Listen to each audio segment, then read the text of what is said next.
Hi, my name is Christian Pavon, and this is a kind of video subject that I often don't do. I often talk about politics and religion and those kind of stuff, so that is pretty heavy actually. But this time I want to talk about a pretty interesting subject that is happening on YouTube now, and I don't usually become so engulfed in those what you may call internet dramas and arguments and all those kinds of stuff. And I'm not very good when it comes to editing videos. I will not yet, at least. So you have to see my face instead of me showing videos from those channels. But the main focal point here is a conflict between a YouTuber called iilluminaughtii, or like it is pronounced really, iilluminaughtii, and she is a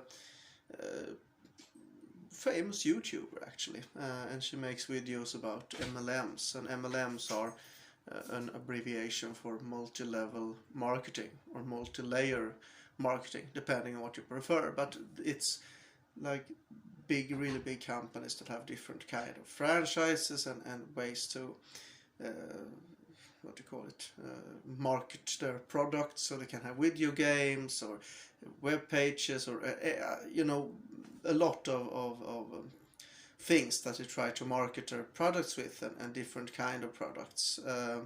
So recently she have been called out, you may say, for being a pretty lousy person, and I don't doubt that she was pretty horrible to live with, and also a bad employer.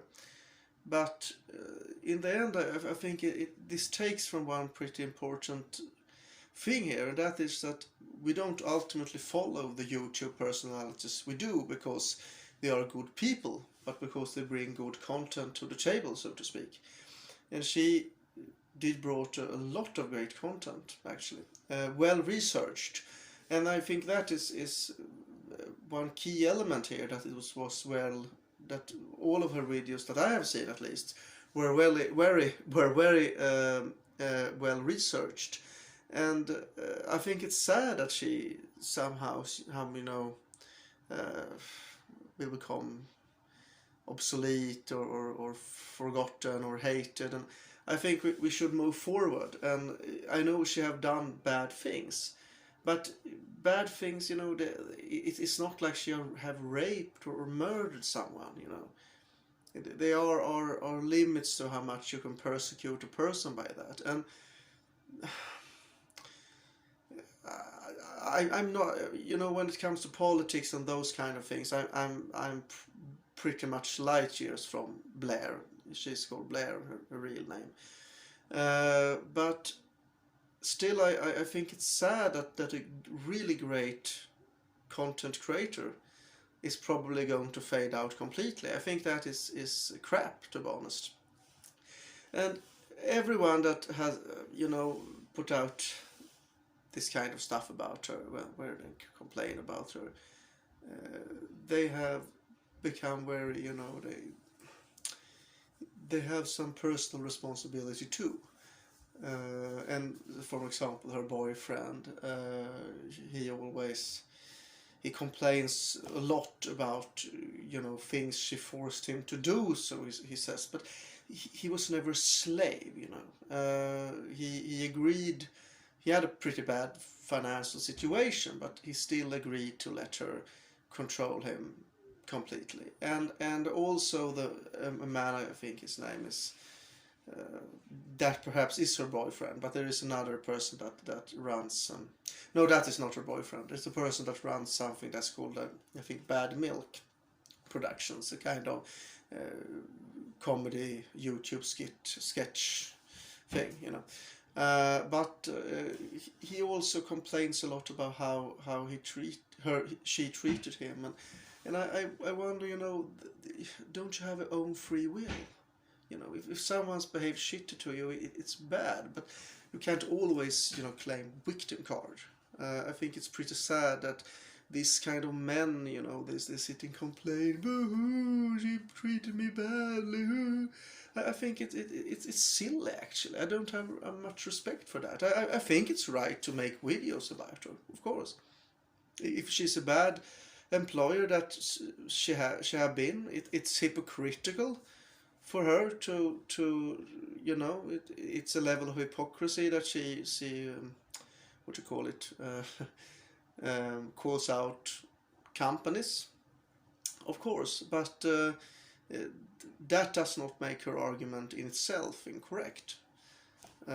She may have herself been a bad employer, but it's you know, it's a difference between you know, you are in charge of billions of dollars, you know, really perhaps trillions of dollars, like these real big giants are, like McDonald's and Coca-Cola and so on. And being Blair, you know, she had some employees, but I think it's a pretty big difference. And of course the hypocrisy element still stands, but I think it's sad that that her whole career as a YouTuber is going to die because of it. And ultimately this is, you know, for pretty selfish reasons, because I think not really selfish reasons. I think it's sad that, you know, no one will watch her content anymore, because she was really great, and still is when it comes to producing content. And I like to see her content, and I think many people did, and I think also she did a community service, because many of those companies that for example PETA, and I know that was one of her hate objects, so to speak. They are a really shady and horrible company that does horrible things to animals and preach about animal welfare and so on. So that is good that they are being called out and that they are being exposed for what they are. And I think Illuminaughtii in the beginning deserved the crap she was getting. Because she behaved badly, and you know, people should be called out on that. But I think there's a limit. Now it just feels that you want to get revenge at her, because they were pretty silly and lame.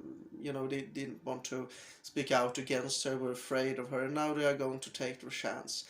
And also, like, it's one weird thing, I think, that her boyfriend Oz from Oz Media said, or from Bad Milk Production, that guy, they said that he was making a, what do you call it, nonsensical claim from a guy that's called Legal Eagle on YouTube.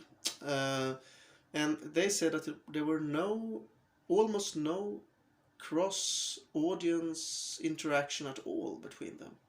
And that they talked about completely different things. But that is utter and complete garbage. That is nonsense, because they both talk about legal questions to some degree. He is, I think, is a former lawyer or has a law degree, and now spends most of his time with YouTube. But still, you know, I myself, I have a law degree. And her content, actually, there were some pretty big overlaps between the legal things and the things she exposed, because things she exposed also sometimes broke the law directly. Often, most often, I may say, they broke the ethical codes, not exactly the law, but sometimes they definitely did. So of course it was some overlap between them. So I think this has gone too far. I think Blair deserves to be left alone from all the negativity for a while, actually. And I think it's great if she continues to produce content. And sometimes you have to drop a conflict. Sometimes, you know, it's not good for a person to hate on people for an infinite amount of time. And you know, it's not proportional, actually, to what she did and the hate she's getting. So if you're watching this, Blair, I don't think you will, because I don't have a big YouTube channel yet. or perhaps I never will, but I'm trying. I think you should continue to make videos and ignore those people, actually, because you have gotten your criticism. You have been pretty bruised up by this, metaphorically speaking, and you create content that I want to see, you know, and many more, because you had 1.3 million subscribers, so that says something. And I think that you are the best person ever on YouTube or any other platform that I've seen in exposing fraudulent companies and their MLM strategies, business practices, and so on. So my message is to keep up the good work and ignore the criticism you're getting now, because it's not fair. So anyway, goodbye from me, and Blair, if you see this, good luck.